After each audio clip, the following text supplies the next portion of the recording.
Welcome back, it's Daybreak, and now let's take a look at what's making the headlines on the papers around the world this morning, beginning with our sister publication as usual, This Day newspaper. On the front page, we have the boldest headline here, says, ahead of October launch, Enaira platform goes live, records 1 million hits in days after unveiling. That's according to analytics. We know that the Nigeria's central bank is unveiling a digital currency called the Enaira, and there's a planned launch for October. And underneath that headline, bandits free another batch of 10 Bethel Baptist students, and 11 students from that school in Kaduna State are still in captivity. That story can be continued on page 58. Now, above the nameplate of the This Day newspaper this morning, Governor of Ekiti State Kayode Fayemi says all governors have resolved to dump open grazing, and that can be continued on page 6. Well, moving on to the nation now, it is leading this morning with the crisis in the PDP. It says zoning tears PDP apart. That's the People's Democratic Party, the main opposition party in Nigeria. Right that follows, Makinde, Ayim lead opposing groups, stormy days ahead. Also, above the masthead of the nation, 60 held over mob lynching of policeman in Lagos. It's good to see people being held accountable for their actions. Well, street begging, Al-Majri not Islamic, says Sultan. We'll find details, more details of that in the nation. Let's take a look at The Guardian at this time. Oil nears $80 with slim chances for more revenue due to theft. Another headline there, bold just at the bottom. I don't see a problem with implementing anti-grazing law, says Fayemi. That's the chairman of the Nigeria Governors Forum and the Ekiti State Governor. He was speaking earlier on Arise News. Another headline in the Guardian newspaper, Buhari withdraws approval for release of $209 million and 32 billion Naira ship finance fund. And finally, from The Guardian, fuel scarcity looms as marketers, suppliers contend with hurdles. And moving on to the Punch newspaper, a very busy front page right here today. COVID-19 business booms. Inbound travelers bribe officials to evade tests. Experts warn of spike. Now, flight passengers are bribing officials with 10,000 Naira, 15,000 Naira to underpay or evade tests. And virologists knock officials allege evaders responsible for high community transmission. And now some more headlines just above the nameplate of the Punch this morning. The federal government places over 3,000 Nigerians on watch list and suspends their passports. And another headline says 333,000 Nigerian refugees in Chad, Niger, and other countries. And also the ASU meets next week over planned strike and laments the government's inaction. And all this can be found on the Punch newspaper. Very quickly to the foreign papers, where several of them continue with their coverage of the fuel crisis in the UK, with many reporting that the army could be used to deliver fuel to petrol stations. Well, the Daily Telegraph says plan for the army to help ease fuel crisis.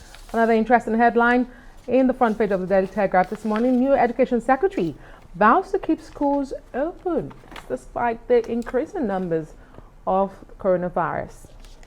Well, let's jump into the conversation right now. For the press review, Emmanuel Bello joins us live from our outside studio. Good morning, Emmanuel. Good to have you on the show. Let's take a look at the This Day newspaper.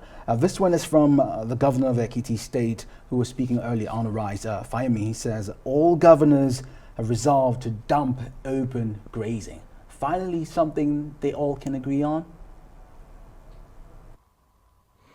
Yeah, and it's a good one to have agreed on because a lot of people think that that is one of the best solutions, to the crisis of the crisis we're having now between farmers and herders.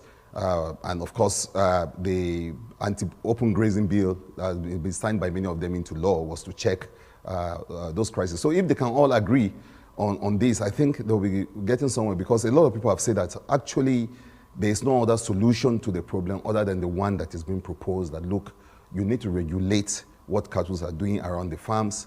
We've seen the devastation caused by cattle that just forage into farms, and the crisis of, the crisis that could come out of that, the fact that farmers are not doing very well. So if there's some form of agreement among the governors that, look, this is best practices everywhere. We're not the only country that have got cattle. In fact, there are bigger countries, there are countries with bigger number of cattle, and international best practices around the issue shows that some form of ranching and stopping open grazing is the way to go. First, you get better yield from the cattle themselves, because all this, running around, just making the cattle go around and forage for themselves, it's problematic. You get better yield from the cows, and of course, you'll be able to achieve some form of political solution between farmers on one hand and herders on the other. So if they can agree on that, because in the last week we saw all sorts of dissenting voices, the southern governor saying this is the way we want to go, their northern counterparts saying no, you have to think. But the problem, like one governor told me last week, is, okay, so what's the solution? What's the alternative? If you say we don't want open grazing, you don't want the anti-open grazing, what other solutions do you have? So many of them can't find any other solution than actually ranching, keeping the cattle in one place, ensuring that there's peace between farmers and herders. That's just the way to go. Everybody benefits. It's a win-win situation if they all agree on this, yes. On this solution. Yes, Emmanuel. Now, speaking of solution, we definitely need a solution for this next troubling story on the Punch newspaper, speaking about COVID-19. Inbound travelers are bribing officials to evade tests. Flight passengers that are coming into Nigeria are bribing officials with 10,000, 15,000 naira to evade taking their COVID-19 tests, Emmanuel. Well, and it's a good thing that the Punch is spot on the issue and alerting the officials, and because whether you like it or not, COVID is still here. I think what people are doing all over the world is to find ways to restore some kind of normalcy where we can walk around. But nobody is running away from the issue. Nobody is saying that it's not COVID is no longer there. It's been dealt with, and the protocols can be can be breached. So but for a story like this is just disturbing, and I think it's one that the authorities we probably try to look into, not just the airport authority, but even the federal government itself. Say, look, well, we have to check this. But from all indication, it's an interesting story, and one that we should be worried about, that people are prepared to pay to actually, contrast something that is deadly. So I'm sure this morning, this story will raise a lot of antennas in the right places, and so that something will be done about it. But it's funny that people will want to go to that extent just to evade, a very clear-cut policy on what to do about the COVID-19. So okay. I guess it's something that everyone will look into.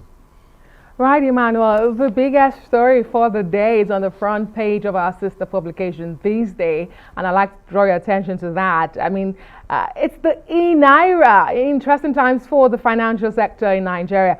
Ahead of October launch, Enaira platform goes live.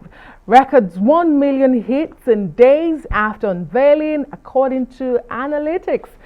Another record, perhaps another box ticking for Governor of the Central Bank, Godwin Emefiele.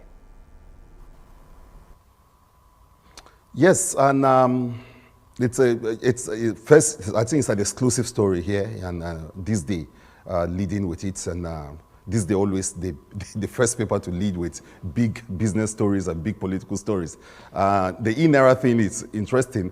When I came into the studio, myself and Lumi were just talking about it, that, okay, what's this going to change? And from the story, we're hearing that it's going to, bring some kind of ease in transaction and all that. So I think it's an interesting one. Looks extraordinary, looks interesting, looks also sensational.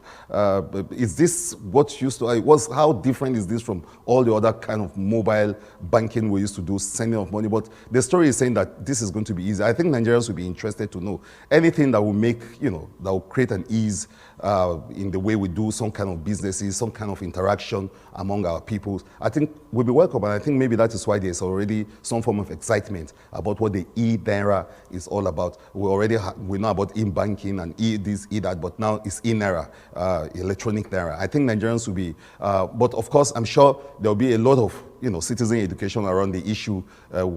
as the day goes on, so that people will even know what it's all about. And then if, by the grace of God, this will actually strengthen the Naira, not just the ease of transaction, but strengthen the Naira and do something to the economy, I think it will have scored a very big one. But for now, it's revolutionary, it's October, and October, as we all know, is going to be a very interesting month. That is when a new mega party is going to be unveiled by the people who are talking about it. October 1st is going to be an interesting day. And now we have e-money also in the works. Now, Emmanuel, let's go to the Guardian newspaper, and we could merge this with what's happening on the international scene. A quick headline here says, fuel scarcity looms as marketers and suppliers contend with hurdles. We know that December is around the corner. We wonder if we're going to see lines like we're seeing right now in the UK. And the I newspaper is saying ministers may deploy army in fuel crisis. Like the UK, like Nigeria?